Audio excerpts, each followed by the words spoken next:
Hello বন্ধুরা, কেমন আছো সবাই? আজকে আমরা দেখব বিমান বাংলাদেশ এয়ারলাইন্সের যে নিয়োগ বিজ্ঞপ্তি দিছে সেইটা। তো দেখো, তোমাদেরকে বেশি কথা না বাড়িয়ে শর্টকাটে দেখাই ফেলি। বিমান বাংলাদেশ এয়ারলাইন্সের জব সার্কুলার 2025। এখানে টোটাল ক্যাটাগরি আছে দুইটা। একটা টোটাল ভ্যাকেন্সিস হচ্ছে 22+1 23টা।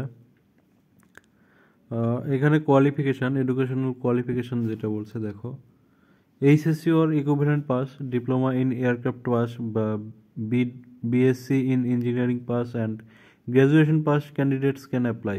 এজ লিমিটেশন দিয়ে দিছে যেটা on 27 January 2025 the age of candidate should be maximum 32 বছর, 32 ইয়ার্স। আর যেটা বুঝাইছে যে 27 জানুয়ারি 2025 সালে 27 জানুয়ারিতে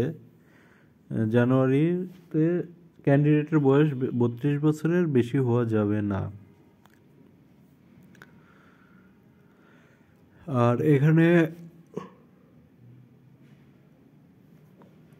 ন্যাশনালিটি যেটা, এখানে ন্যাশনালিটি বলছে candidates must be citizens of Bangladesh, বাংলাদেশের নাগরিক হতে হবে। আচ্ছা, job publish date 20 and 24 January 2025, অ্যাপ্লিকেশনের স্টার্ট ডেট 27 জানুয়ারি 2025 এবং last date 5 and 19 February, 5 and 19 February 2025। আমরা বেশি কথা না বাড়িয়ে এর দিকে যাব, কি বলে, অ্যাপ্লাইয়ের দিকে যাব। আচ্ছা, এখানে আরেকটা জিনিস দেখি, অ্যাপ্লিকেশন ফি 335 টাকা, এর সাথে কিছু ভ্যাট ট্যাট কাটবে। এটা আসলে অ্যাপ্লাই করার সময় দেখা যাবে। এখানে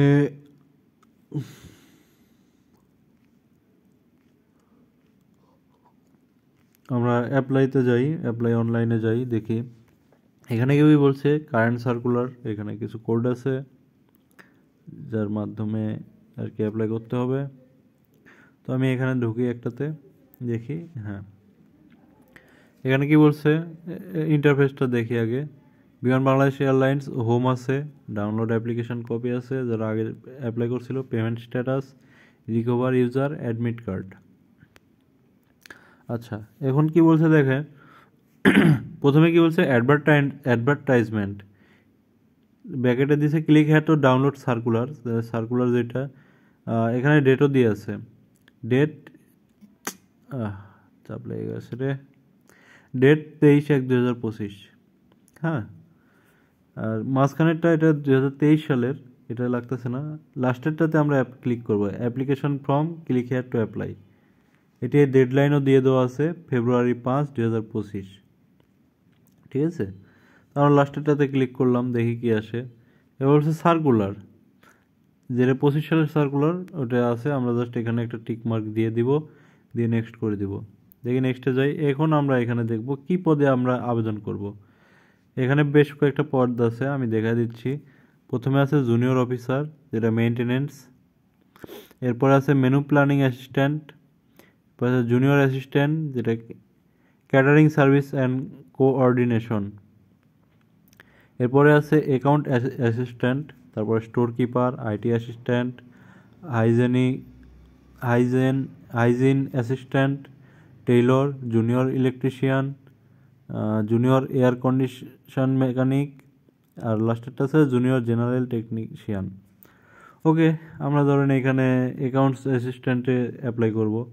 ক্লিক করলাম, করে নেক্সট করলাম, সামনের দিকে চলে গেল। আর এখানে আর একটা কাজ আছে, আমরা এখানে প্রথমে দেখা যাচ্ছে কি পোস্ট নেমটা আমরা কি সিলেক্ট করছি, অ্যাকাউন্ট অ্যাসিস্ট্যান্ট। ওকে, এবার দ্বিতীয়টা বলছে premium member of all jobs, আমরা প্রিমিয়াম মেম্বার না, সো নো করে দিলাম, আমাদের কোনো আইডিও নাই, নো করে দিলাম। এরপর নেক্সট করলাম। নেক্সট করার পরে এখন যে ইন্টারফেসটা আসছে,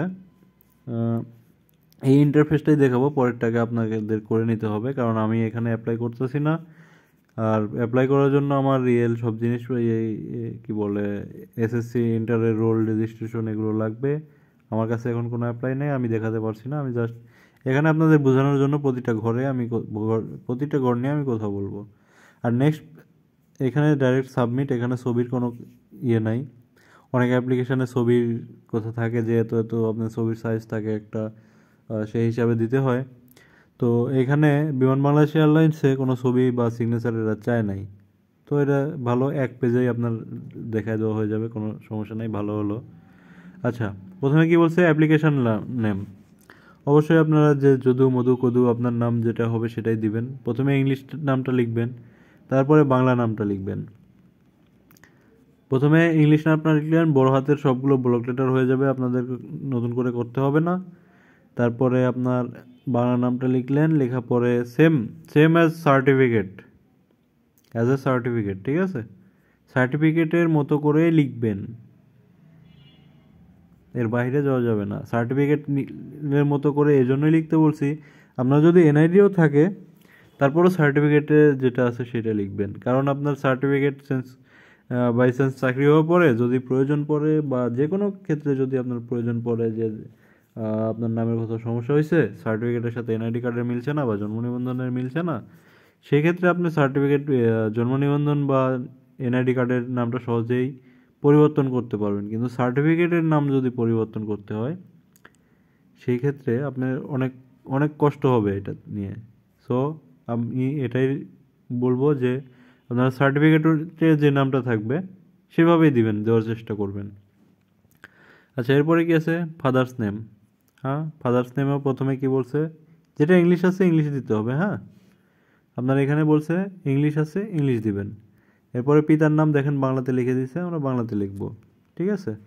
এরপরে মাদার নেম ইংলিশে আছে, আমরা সেমভাবে ইংলিশে দিয়ে দিব। এরপরে মাদার নেম বাংলাতে আছে, বাংলায় দিয়ে দিলাম। এখন আসলো হচ্ছে আপনার ডেট অফ বার্থ, জন্ম তারিখটা, যেটা এই তো একটা ঝামেলা করছে, এটা 25 সাল দিছে। এটা মনে হয় কম্পিউটার থেকে করলে আপনার ভালো হবে, আমি ফোন থেকে দেখাচ্ছি, যার কারণে অনেক চাপতে হচ্ছে। আমি এত জাস্ট চাপবো না, আমি জাস্ট আপনাদেরকে দেখা দিচ্ছি। যদি ফোন থেকে করেন এভাবে একটা একটা করে চেপে চেপে যাইতে হবে আপনার সাল পর্যন্ত, তারপরে মাস দেখতে হবে, তারপরে আপনার তারিখটা সিলেক্ট করতে হবে, জন্ম তারিখ। আর যদি এটা কম্পিউটার থেকে করতেন, আচ্ছা আমি একটা কাজ করি, ডেস্কটপ মুড করে নিই। আচ্ছা, আপনারা ডেস্কটপ মুড করার জন্য ক্রোমের যে 3 ডট আছে, 3 ডটে ক্লিক করবেন, এরপরে দেখবেন নিচের দিকে ডেস্কটপ সাইট লেখা আছে, এটা ক্লিক করলে ডেস্কটপ হয়ে যাবে। ওকে, ডেস্কটপ সাইট করলে আমি জন্ম তারিখটা একটু দেখে নিই, হচ্ছে না। আচ্ছা, যেটা ঠিক আছিল ডেস্কটপ সাইট বাদ দিয়ে দিলাম। ও দেখেন, ডেস্কটপ সাইট করার পরে আমার নাম টাম চলে গেছে, আমি একটু দিয়ে নিই। বাংলা হোস কেন রে ভাই? এরপরে ফাদার্স নেম, মাদার্স নেম, আপনাদেরকে এটা না দিলে বুঝবেন না। হয়ে গেল। এবার আমি হচ্ছে ধরেন এই জন্ম তারিখটা দিব, তো এবারে একটা একটা করে যেতে হবে, ঠিক আছে? আমি এটাই ধরেন আমার জন্ম তারিখ, আমি দিয়ে দিলাম 17 ফেব্রুয়ারি 2023। ওকে, ন্যাশনালিটি বাংলাদেশি আছে, বাংলাদেশেই থাকবে। রিলিজিয়ন যার যেটা সে সেটা দিবেন, আমি একটা চাপ দিয়ে দিলাম। এবার জেন্ডার মেল বা ফিমেল, আপনার যে যেটাতে দিবেন, আদার্স হলে আদার্স দিবেন, ঠিক আছে? এরপরে আসলো এনআইডি কার্ড। এনআইডি কার্ডটাও অবশ্যই ইয়েস দিবেন। ইয়েস দেওয়ার পরে আপনার এখানে সংখ্যা লিখতে হবে, এনআইডি কার্ডের নাম্বার ধরেন আমি দিচ্ছি, দেখি যে কোনো একটা দিই।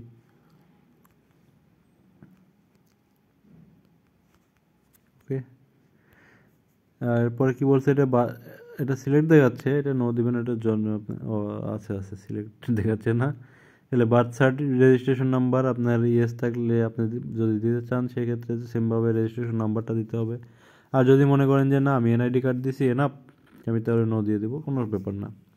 এবারে পাসপোর্ট আইডি আপনার মন চাইলে দিবেন যদি থাকে, আর যদি মন চায় দিলে দিবেন। তাহলে ইয়েস দিলে আপনার হচ্ছে এখানে দেখা দিবে যে একটা ঘর আসবে, সেই ঘরে লিখতে হবে পাসপোর্ট নাম্বারটা। আর নো দিলে তো কোনো কথাই নেই, নো দিলে আসবে। ম্যাটেরিয়াল স্ট্যাটাসটা, আপনি যদি বিবাহিত হন, আপনি যদি অবিবাহিত হন সিঙ্গেল, আর যদি বিবাহিত হন ম্যারিড, ঠিক আছে? এর বেশি আদার্স প্রয়োজন হয় না, আপনি জাস্ট সিঙ্গেল বা ম্যারিড এই দুটোই বেশি প্রয়োজন হয়। আর মাস্ট বি আপনার যদি হাজব্যান্ড বা ওয়াইফের নাম বিবাহিত হলে অবশ্যই দিতে হবে, অবশ্যই এখানে দিতে হবে, ঠিক আছে? এরপরে আসলো মোবাইল নাম্বার। মোবাইল নাম্বারটা যেটা যে কোনো একটা দিয়ে দিই।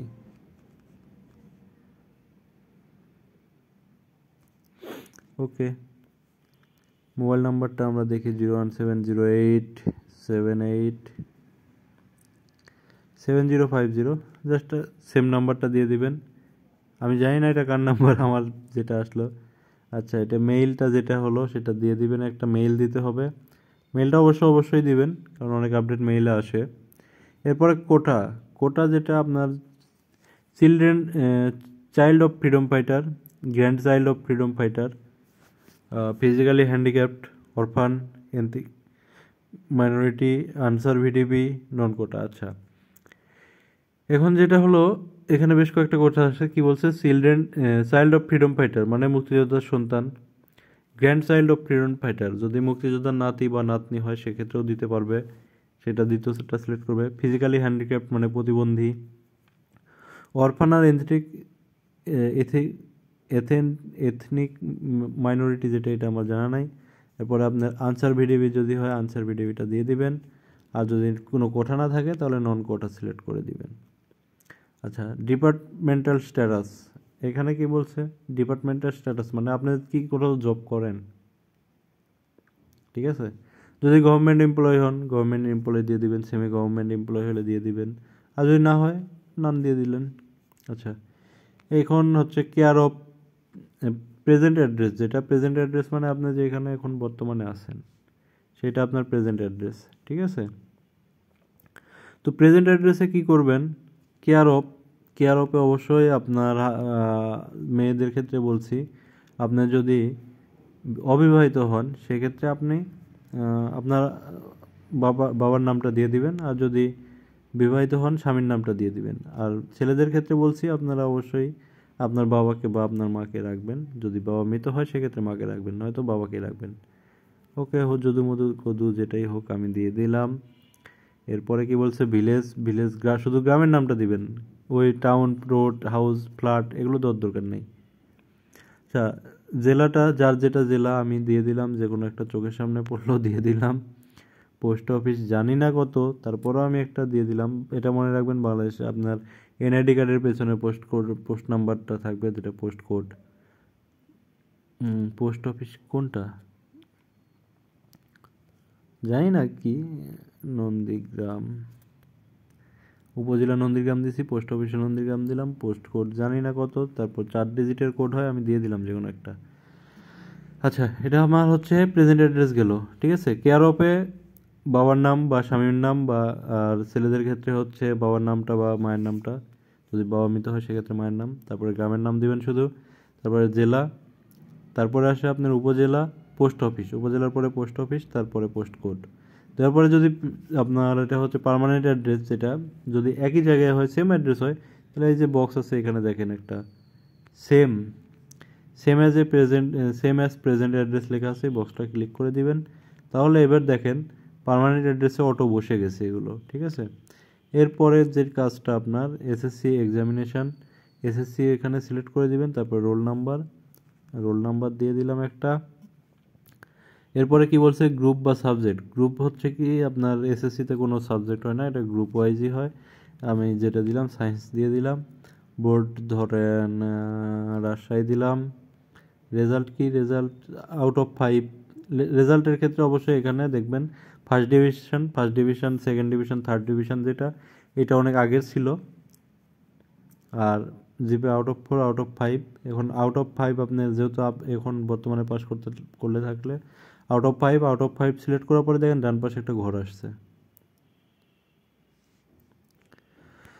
আচ্ছা, কি জানি দেখতেছিলাম, ডান পাশে একটা ঘর আসছে। জিপে আউট অফ 5 সিলেক্ট করার পরে ডান পাশে একটা ঘর আসছে, এখানে আপনার পয়েন্টটা দিয়ে দিবেন। পয়েন্ট যেটাই হোক আমি দিয়ে দিলাম। পাসিং ইয়ার 2013 অতটুকু নিয়ে নিছে। আচ্ছা, নিচে, ভালো কথা। এরপরে এসএসসির পরে এইচএসসিটা আপনার প্রথমেই আছে, দেখেন এইচএসসি সিলেক্ট করে দিলেন, রোল নাম্বারটা দিলেন, এরপরে গ্রুপ যেটা সায়েন্স দিলাম, board Rajshahi, result GPay out of 5, আর ধরো 4.60। ওকে, যেমন একটা দিয়ে দিলাম আর কি, পাসিংয়ের 2024 দিয়ে দিলাম আমি। ওকে, এরপরে কি বলছে, গ্র্যাজুয়েশন। গ্র্যাজুয়েশন মানে আপনার এই আবেদন করতে অনার্স লাগবেই, ওখানে বিএসসি লেখাই ছিল। আচ্ছা ঠিক আছে, বিএসসি অ্যান্ড ইঞ্জিনিয়ারিংয়ে দিলাম। ইউনিভার্সিটি দিলাম যে কোনো একটা, যেটা আসে আর কি। পাসিং ইয়ার 24 দিয়ে দিছি ওইখানে, এটা 25 দিয়ে দিলাম। সাবজেক্ট আউট অফ 4 দিলাম। সাবজেক্ট হচ্ছে সাবজেক্ট আসে না কেন? ও আচ্ছা, আমার এখানে একটু ভুল হয়েছে, 24 দিয়ে 20 দিয়ে।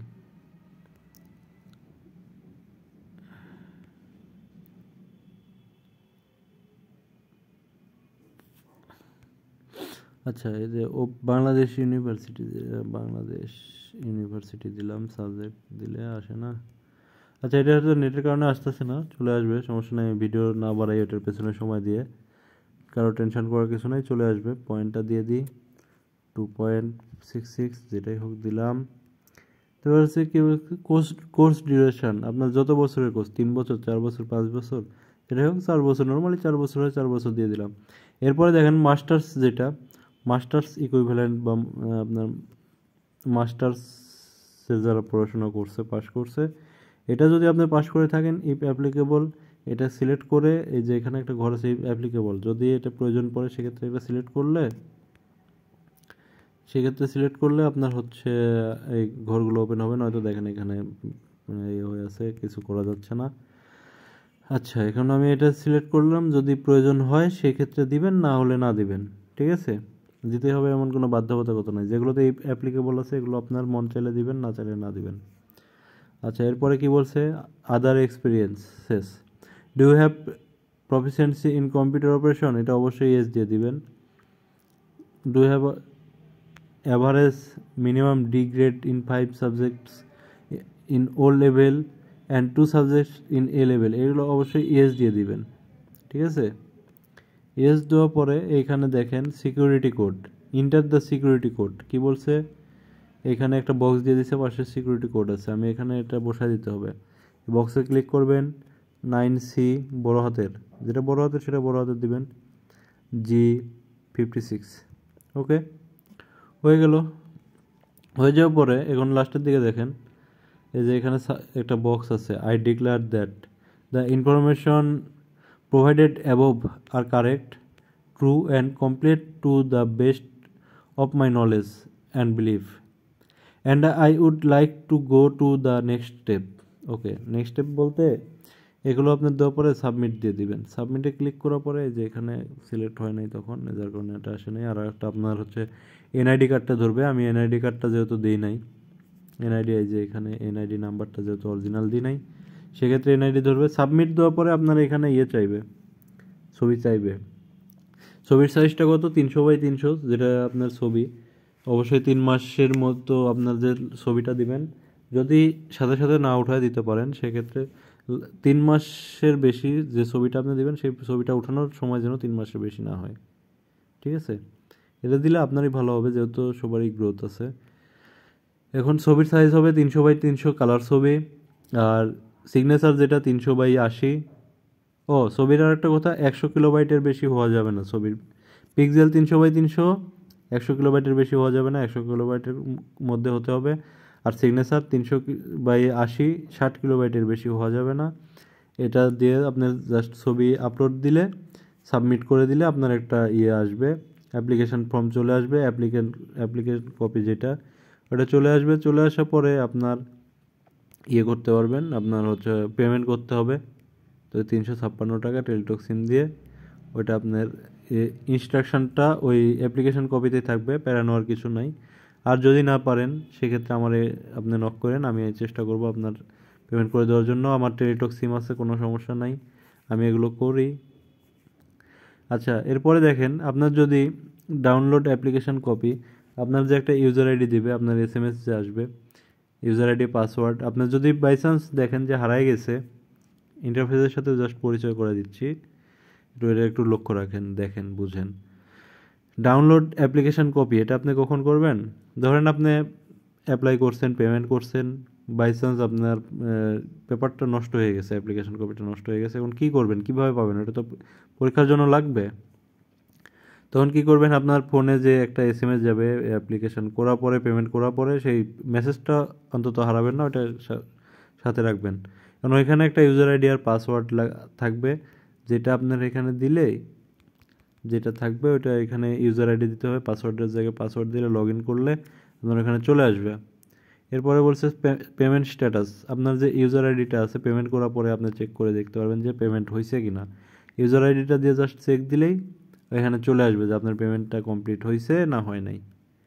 আচ্ছা, রিকভার ইউজার, এটা আসলে আপনারা এই রিকভার ইউজার বা হাবিজাবি এগুলোর দরকার নাই, জাস্ট নিজেরা একটু সজাগ থাকবেন যেন আপনারা অ্যাপ্লিকেশন কপিটা নষ্ট না হয়, বা ফোনের কি বলে এসএমএসটা যেটা কনফার্মেশন এসএমএস এটা যেন থাকে, এটা যেন ডিলিট না করেন। জাস্ট এগুলো একটু সাবধানে রাখবেন, তাহলেই হবে। তাছাড়া এগুলো একটু ঝামেলা করে। আর অ্যাডমিট কার্ড ডাউনলোড করার সময় যখন এটা পাবলিশ করবে তখন এই ঘরে একটা চলে আসবে, তখন সেটা নিয়ে আর একটা নতুন ভিডিও নিয়ে আসবো। এটা আপনারা আমাদের চ্যানেলের সাথে থাকুন, সমস্যা নাই। আস্তে আস্তে সব ধরনের আপডেট, সব জবের আপডেট আপনারা আমাদের এখান থেকেই পাবেন। সব আপনাদের যে লিঙ্কগুলো লাগবে, অ্যাপ্লাই লিঙ্ক লাগবে, বা কোথাও যদি আটকে যান সেক্ষেত্রে সব কিছু আমরা দিয়ে দিব। আমাদের সাথে যোগাযোগ রাখবেন, সমস্যা নেই। আমরা আপনাদের প্রশ্ন থাকুক বা কোনো সমস্যার সমাধানের হোক, আমরা চেষ্টা করবো আমাদের মতো। ঠিক আছে, ভালো থাকবেন সবাই, বাই, টাটা।